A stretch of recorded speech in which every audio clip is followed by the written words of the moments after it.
In the investing world, there are gurus, and then there's Michael Burry. The man, the myth, the legend, and yes, the one who was so accurately portrayed by Christian Bale in The Big Short. Burry, who has been described as everything from an eccentric outsider to a visionary genius, is once again making waves in the financial ocean with his recent bold moves in the stock market. As we all know, when Burry makes moves, we sit up and take notes, popcorn at the ready. It's like watching a thrilling movie, but instead of Hollywood actors, it's stock tickers, and instead of a box office hit, it's your potential retirement nest egg on the line. And I was extremely confident in the outcome. Were your investors as confident? I think a few investors were. Some of them thought you were crazy. Some of them probably thought you'd lost your mind. I know for sure that some of them thought I lost my mind. So you made a ton of money? Made a ton of money. But let's not get too carried away, shall we? In a financial landscape that often seems as predictable as a game of whack-a-mole at the county fair, Burry's recent buying spree has many industry insiders tilting their heads like confused puppies. But then again, we should remember that this man saw the 2008 financial crisis coming when others were busy blowing bubbles. So, what's Burry up to this time? In a recent maneuver that left Wall Street analysts scrambling for their calculators, Burry's Scion Asset Management has started snapping up stocks like they were going out of style. The specifics of his stock picks are currently shrouded in mystery, like the secret recipe to your grandma's world-famous apple pie. But knowing Burry, they're likely to be intriguing. Why does this matter, you ask?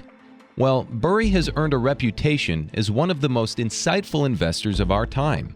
He's the Sherlock Holmes of the financial world, able to see clues and patterns that others miss.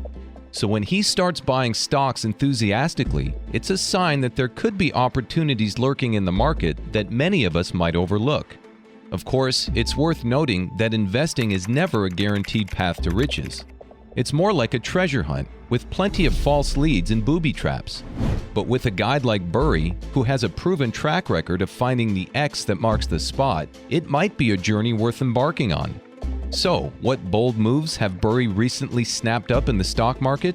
Here's a deep dive into this adventurous expedition of financial acumen. Following the banking crisis in March, many pondered who would see this as an opportunity and buy the dip in bank stocks. Michael Burry, the man who dances to the beat of his drum in the financial markets, saw the crisis, rubbed his hands together, and said, "This is where the fun begins." The general point was to increase pressure on banks to make more loans to less creditworthy customers. And they did. Subprime issuance bloomed about 5 to 6 times during the 1990s, and there was a mini crisis thereafter. First up, we have New York Community Bank Corp, NYCB. Burry scooped up a whopping 850,000 shares. But why NYCB, you ask? The bank has been expanding through acquisitions and has solid loan and deposit balances, a higher net interest margin, and ample liquidity. Plus, its stock rose by 27.9% year-to-date, which sparked bullish investor sentiments. Isn't that a financial love story you'd like to hear around a warm campfire? Next on the list is PacWest Bank Corp, PACW, with Burry picking up a neat 250,000 shares. PACW had a rough time, losing $1 billion in a quarter and seeing its stock drop by 89% in 2 months. However, like a phoenix rising from the ashes, PACW's stock price bounced back 16.9% this week, and the bank announced strategic actions to bolster operating efficiency, which helped regain investor confidence. Burry also bought 184,900 shares of Huntington Bank Shares, HBAN. Despite some challenges, Huntington's solid loan and deposit balances drive organic growth. The bank is also making strategic acquisitions to expand its footprint. However, its share price has declined by 30.7% over the past 6 months, which aligns with the industry average. Then we came to First Republic Bank, FRCB, where Burry grabbed 150,000 shares. This San Francisco-based company specializes in private banking and wealth management services. In 2022, FRCB's revenue was $5.9 billion, showing a sturdy increase of 16.5% compared to the previous year's $4.96 billion. However, it's worth noting that JP Morgan Chase recently acquired FRCB and plans to close 21 of its 84 branches, affecting about 100 employees. Banking is a good business if you don't do dumb things on the asset side. I mean, basically, and the long-term bond, at 2%. If you have a choice between a 2% instrument and a 12% instrument, which one's going to win over time? So if you ask me whether I think banks are going to go down where they only earn 3 or 4% on tangible assets, I don't think that'll happen. Next on Burry's stock list is Western Alliance Bank Corporation, WAL. Burry grabbed 125,000 shares. Now, this bank has been under some pressure since the crisis began, but it seems to be navigating the volatility quite well. The bank recently reported stable deposit balances and promising Q2 2023 asset sales that boosted its capital base. It's almost as if WAL is on a roller coaster ride and Burry's there in the front row, hands in the air, enjoying the thrill. Next up, Wells Fargo, WFC, another 125,000 shares into Burry's portfolio. Wells Fargo has had its fair share of regulatory issues, but Burry is optimistic that those are now just rearview mirror reflections. Wells Fargo has held up well this year, and perhaps Burry's thinking, what's a little crisis to a bank that's weathered so many storms? Lastly, let's talk about Capital One Financial, COF. Burry took a slightly more conservative approach here, purchasing 75,000 shares. Despite the market seemingly undervaluing Capital One's business and management team, Burry sees the potential. This company has been in the credit card business for decades, so they have some experience. It's as if Burry's thinking, hey, you've been around the block, you've got this. Burry's bold move in this banking sector's stocks has sparked many reactions from everyone. His statement from a tweet he posted on March 14 read, "This crisis could resolve very quickly. I am not seeing true danger here." This shows he has got guts, I'll give him that. Everyone is now waiting to see how this daring banking expedition turns out in the end. However, the motley fool shared some mind-boggling news that raised every investor's eyebrows higher than Bitcoin's 2017 peak.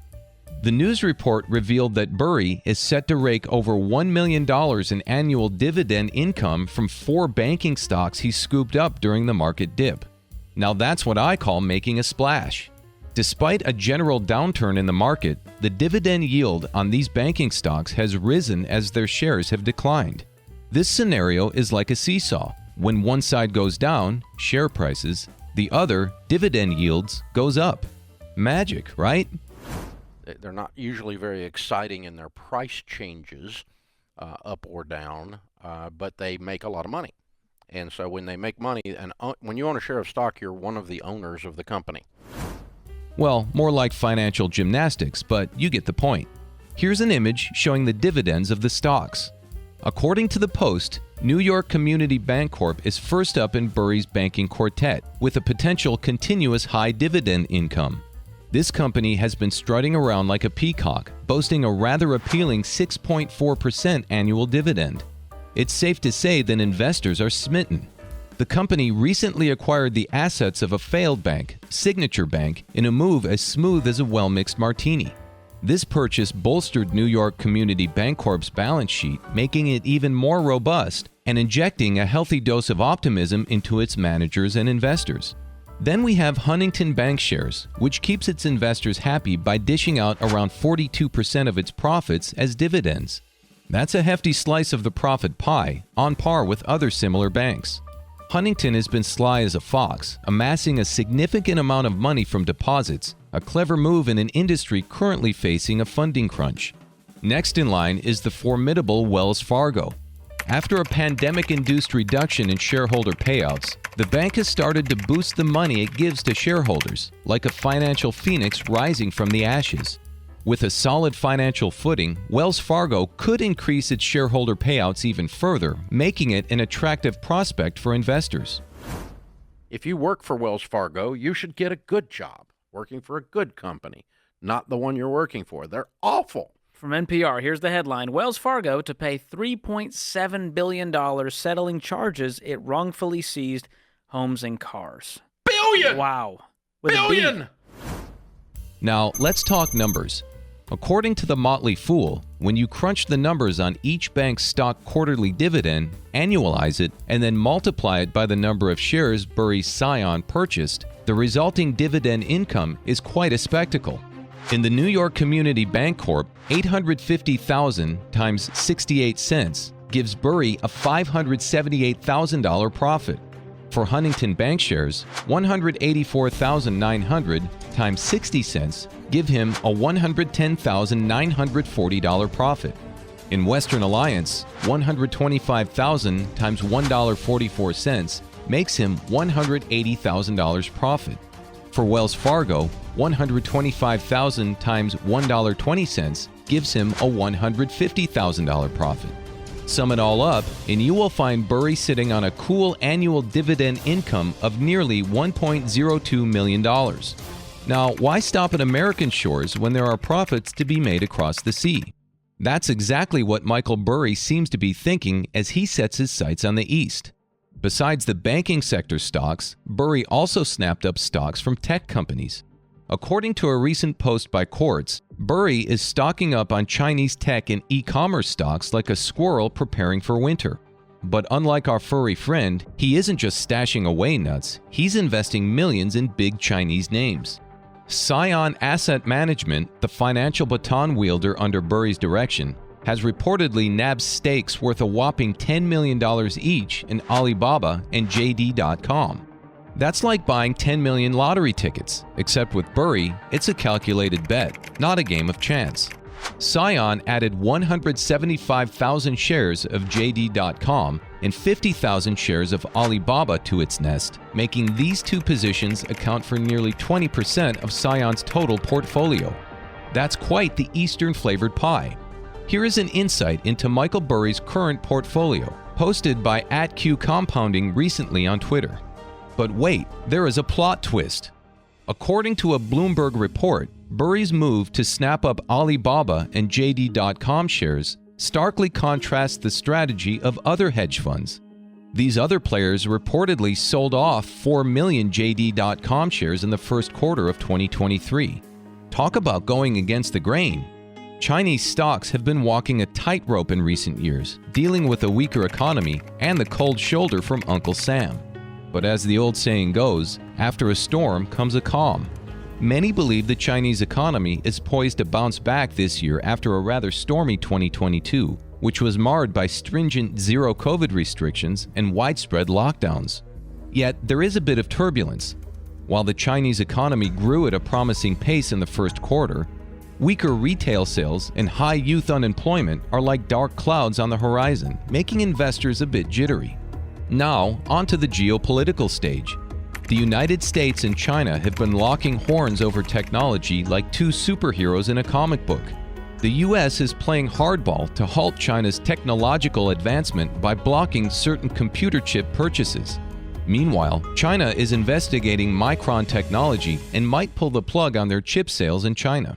But amid all this drama, Alibaba is making some wise moves. They've decided to slice and dice themselves into 6 parts and sell shares of each to the public. This is like a 6-course meal for investors who believe it will help gauge the company's worth and benefit shareholders. Plus, it might make Alibaba more agile in the face of government regulations. While the uncertainty around the Chinese economy and the US-China tensions might seem as daunting as a tightrope walking over a pit of alligators, Burry's picks, Alibaba and JD.com, stand out as 2 Chinese stocks to buy for the long haul. They might be the heroes we didn't know we needed. Before we wrap this up, remember to subscribe, like, share, and drop a comment below. Did Burry's bold moves inspire you? Are you considering taking a bite of the Chinese tech pie too? Let's keep the conversation going. And don't forget, there's more to this saga. Kindly watch the following video at the end of the script, where we'll continue to unravel the strategies of our protagonist, Michael Burry. You won't want to miss it. Until then, happy investing!